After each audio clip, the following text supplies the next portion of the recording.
Hello everyone, আশা করি প্রত্যেকে ভালো রয়েছো। এসো কিছু শিখি চ্যানেলে তোমাদের প্রত্যেককে স্বাগত। আজকে আমাদের আলোচনার বিষয় হলো সপ্তম শ্রেণীর ভূগোলে নবম অধ্যায় এশিয়া মহাদেশ, তার যে মালভূমি সমভূমি যে পোর্শনটা ছিল সেই অবধি আমাদের আলোচনা করা হয়ে গিয়েছিল। আজকে আমরা এশিয়ার নদ নদী থেকে কোশ্চেন আনসার আলোচনা করব। তো অবশ্যই প্রত্যেকে স্কিপ না করে ভিডিওটা পুরোপুরি দেখো। ভালো লাগলে অবশ্যই তোমরা ভিডিওটা একটা লাইক করে বন্ধুদের সাথে শেয়ার করবে। আর যারা চ্যানেলটা এখনও সাবস্ক্রাইব করোনি অবশ্যই কিন্তু তোমরা সাবস্ক্রাইব করে রেখো পরবর্তী ভিডিওগুলোর আপডেট পেতে। চলো শুরু করছি। আজকে আমরা নদ নদী থেকে শুরু করব, যতদূর সম্ভব আজকে আমরা আলোচনা করে দেবো। নদ নদী প্লাস তোমাদের যে জলবায়ু স্বাভাবিক উদ্ভিদ রয়েছে সেগুলোও কিন্তু আলোচনা করব। তো প্রত্যেকে ভিডিওটা পুরো দেখো। তো চলো আলোচনা করছি এখান থেকে কি কি কোশ্চেন তোমাদের হতে পারে। তাহলে দেখো, নদ নদী থেকে আগে শুরু করছি আমরা অতি সংক্ষিপ্ত প্রশ্ন উত্তর। ঠিক আছে, 1 নম্বর প্রশ্ন কি বলেছে? টাইগ্রিস ও ইউফ্রেটিস নদীর মিলিত প্রবাহের নাম কি? তাহলে উত্তর হবে টাইগ্রিস ও ইউফ্রেটিস নদীর মিলিত প্রবাহের নাম হচ্ছে 7 এল আরব। নেক্সট কোশ্চেন বলেছে ইয়াংসি নদী কোথা থেকে উৎপন্ন হয়েছে, এর দৈর্ঘ্য কত? তাহলে উত্তর হবে ইয়াংসি নদী কুয়েনলুন পর্বতের দক্ষিণ গোলাডানডং পর্বতশৃঙ্গ থেকে উৎপন্ন হয়েছে। এর দৈর্ঘ্য হচ্ছে 6300 কিলোমিটার। নেক্সট কোশ্চেন বলছে 3 নম্বর কোশ্চেন, আমুর নদী কোথা থেকে উৎপন্ন হয়ে কোথায় পড়েছে, এর দৈর্ঘ্য কত? তাহলে আমুর নদী রাশিয়ার ইয়াবলোনয় পর্বত থেকে উৎপন্ন হয়ে ওকটক্স সাগরে পড়েছে। এর দৈর্ঘ্য 2824 কিলোমিটার। নেক্সট কোশ্চেন, ওব ও অনিসি নদী কোথায় পড়েছে? উত্তর হবে ওব নদী পড়েছে ওব সাগরে এবং ইনিসি নদী পড়েছে ইনিসি উপসাগরে। নেক্সট কোশ্চেন, লেনা নদী কোথা থেকে উৎপন্ন হয়ে কোথায় পড়েছে? উত্তর হবে লেনা নদী বৈকাল পর্বত থেকে উৎপন্ন হয়ে লাপটেভিক সাগরে পড়েছে। নেক্সট কোশ্চেন বলেছে এশিয়ার দক্ষিণ বাহিনী নদীগুলি কিসের কাজে উপযোগী? উত্তর হবে এশিয়ার দক্ষিণ বাহিনী নদীগুলি পরিবহন ও সেচের কাজে বিশেষ উপযোগী। নেক্সট কোশ্চেন বলছে সিকিয়াং নদীর উৎপত্তিস্থল কোনটি? উত্তর হবে সিকিয়াং নদীর উৎপত্তিস্থল হল ইউনান মালভূমির বায়ানহারা পর্বত। নেক্সট 8 নম্বর কোশ্চেন বলছে ইরাবতী নদী কোথা থেকে উৎপন্ন হয়ে কোথায় পড়েছে? উত্তর হবে ইরাবতী নদী ইউনান মালভূমি থেকে উৎপন্ন হয়ে মার্তাবান উপসাগরে পড়েছে।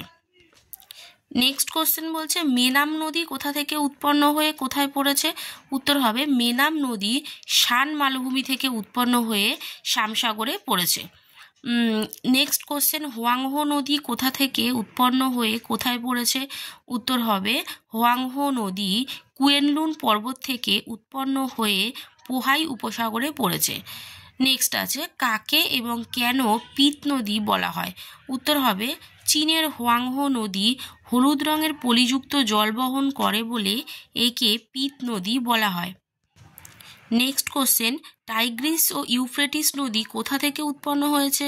উত্তর হবে টাইগ্রিস ও ইউফ্রেটিস নদী আর্মেনীয় মালভূমির কুর্দিস্তান পর্বত থেকে উৎপন্ন হয়েছে। এবার চলে আসছি আমরা সংক্ষিপ্ত প্রশ্ন উত্তরে। 1 নম্বর কি বলছে? এশিয়া মহাদেশের উত্তর দিকে প্রবাহিত নদীগুলির বৈশিষ্ট্য আলোচনা করো। উত্তর হবে এশিয়া মহাদেশের উত্তর দিকে প্রবাহিত নদীগুলি হলো ওব, অনিসি, লেনা। এই নদীগুলির বৈশিষ্ট্য হলো এই নদীগুলির মোহনা উচ্চ অক্ষাংশের হিমমণ্ডলে অবস্থিত হওয়ায় বছরের 8 থেকে 9 মাস বরফে ঢাকা থাকে।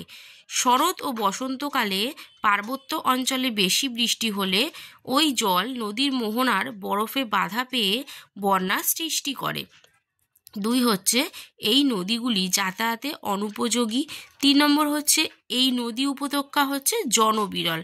4 নম্বর বলছে এই নদী অববাহিকায় একাধিক জলাভূমি দেখা যায়। নেক্সট কোশ্চেন বলছে এশিয়া মহাদেশের দক্ষিণ দিকে প্রবাহিত নদীগুলির বৈশিষ্ট্য আলোচনা করো। উত্তর হবে এশিয়া মহাদেশের দক্ষিণ দিকে প্রবাহিত নদীগুলি হল গঙ্গা, ব্রহ্মপুত্র, সিন্ধু, মেকং, মেনাম, ইরাবতী, টাইগ্রিস ও ইউফ্রেটিস। এই নদীগুলির বৈশিষ্ট্য হল এই নদীগুলি মৌসুমী জলবায়ু অঞ্চলের ওপর দিয়ে প্রবাহিত এবং পার্বত্য অঞ্চল থেকে উৎপন্ন হওয়ার কারণে বৃষ্টির জল ও বরফ গলা জলে পুষ্ট। 2 হচ্ছে নদীগুলির নিম্ন গতিতে বর্ষাকালে বন্যা দেখা দেয়। 3 নম্বর হচ্ছে অধিকাংশ নদীগুলির অববাহিকা অঞ্চল ঘন বসতিপূর্ণ। 4 হচ্ছে নদীগুলি পরিবহন ও সেচের কাজে বিশেষ উপযোগী। 3 নম্বর প্রশ্ন চলে আসছি, এশিয়া মহাদেশের পূর্ব দিকে প্রবাহিত নদীগুলির বৈশিষ্ট্য আলোচনা করো। উত্তর হবে এশিয়া মহাদেশের পূর্ব দিকে প্রবাহিত নদীগুলি হল ইয়াংসিকিয়াং, হোয়াংহো ও আমুর। এই নদীগুলির বৈশিষ্ট্য হল নদী অববাহিকা ঘনবসতিপূর্ণ। 1 নম্বর হবে। 1 নম্বর হচ্ছে নদী অববাহিকা ঘনবসতিপূর্ণ। 2 নম্বর হচ্ছে নদীগুলি নিম্ন প্রবাহে পলি সঞ্চয় করে সমভূমি গড়ে তুলেছে, ফলে এখানে কৃষি ও শিল্পের উন্নতি ঘটেছে। এবার দেখো, আমি কিন্তু তোমাদের এই যে নদ নদী চ্যাপ্টারটা আছে না, এইখান থেকে তোমাদের কিন্তু সমস্ত কোশ্চেন অ্যান্সার, অর্থাৎ হচ্ছে শর্ট কোশ্চেন, বড় কোশ্চেন সব আলোচনা করে ফেললাম এই নদ নদী থেকে। এবার আমরা জলবায়ু ও স্বাভাবিক উদ্ভিদ থেকে আলোচনা করছি, ঠিক আছে? এই জলবায়ু ও স্বাভাবিক উদ্ভিদ থেকে যত কোশ্চেন অ্যান্সার হয় সমস্ত কোশ্চেন অ্যান্সার আমরা এখন আলোচনা করব। তো তোমরা কিন্তু কন্টিনিউ দেখতে থাকো। তো চলো শুরু করছি। তো ফার্স্টেই আসছি অতি সংক্ষিপ্ত প্রশ্ন উত্তর, ঠিক আছে? তাহলে 1 নম্বর প্রশ্ন কি বলছে, এশিয়া মহাদেশের মধ্যভাগের উঁচু পার্বত্য অঞ্চলে তাপমাত্রা কিভাবে কমে যায়? উত্তর হবে উচ্চতা তারতম্যের কারণে প্রতি 1000 মিটার বা 1 কিলোমিটার উচ্চতায় গড়ে 6.4 ডিগ্রি সেলসিয়াস করে তাপমাত্রা কমে যায়। এবার আসছি পরের প্রশ্নে, বলছে ভূমধ্যসাগরীয় জলবায়ু অঞ্চলে কখন বৃষ্টিপাত হয়? উত্তর হবে ভূমধ্যসাগরীয় জলবায়ু অঞ্চলে পশ্চিমা বায়ুর প্রভাবে শীতকালে বৃষ্টিপাত হয়। নেক্সট কোশ্চেন, কোন কোন দেশে নিরক্ষীয় জলবায়ু দেখা যায়?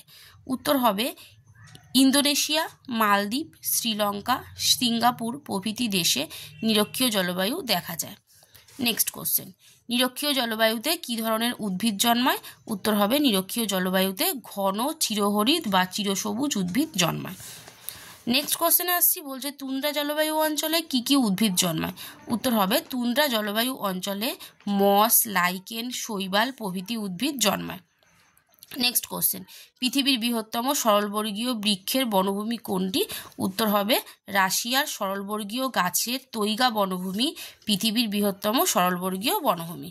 নেক্সট কোশ্চেন, সাইবেরীয় জলবায়ু কোথায় দেখা যায়? উত্তর হবে রাশিয়ার সাইবেরিয়া ও শাখালিন দ্বীপপুঞ্জে সাইবেরীয় জলবায়ু দেখা যায়। নেক্সট কোশ্চেন বলছে উষ্ণ মেরু প্রকৃতির জলবায়ু অঞ্চলের বৃষ্টিপাতের পরিমাণ কেমন? উত্তর হবে উষ্ণ মরু অঞ্চলে বৃষ্টিপাতের পরিমাণ হচ্ছে 10 থেকে 25 সেন্টিমিটার। নেক্সট কোশ্চেন, তুন্দ্রা জলবায়ু কোথায় দেখা যায়? উত্তর হবে পৃথিবীর উত্তর সুমেরু বৃত্তে তুন্দ্রা জলবায়ু দেখা যায়। নেক্সট কোশ্চেন, কোন কোন দেশে মৌসুমী জলবায়ু দেখা যায়? উত্তর হবে ভারত, বাংলাদেশ, পাকিস্তান, দক্ষিণ চীন, ভিয়েতনাম, থাইল্যান্ড প্রভৃতি দেশে মৌসুমী জলবায়ু দেখা যায়। এবার আসছি আমরা সংক্ষিপ্ত প্রশ্ন উত্তরে। বলছে এশিয়া মহাদেশের জলবায়ুর বৈশিষ্ট্যগুলি লেখো। উত্তর হবে এশিয়া মহাদেশের জলবায়ুর বৈশিষ্ট্যগুলি হলো, 1 হচ্ছে এশিয়া মহাদেশের বিরাট বিস্তৃতির জন্য বিভিন্ন অঞ্চলে বিভিন্ন প্রকার জলবায়ু দেখা যায়। যেমন এই মহাদেশের দক্ষিণাংশের জলবায়ু উষ্ণ প্রকৃতির, মধ্যভাগের জলবায়ু নাতিশীতোষ্ণ প্রকৃতির এবং উত্তরাংশের জলবায়ু অতি শীতল প্রকৃতির।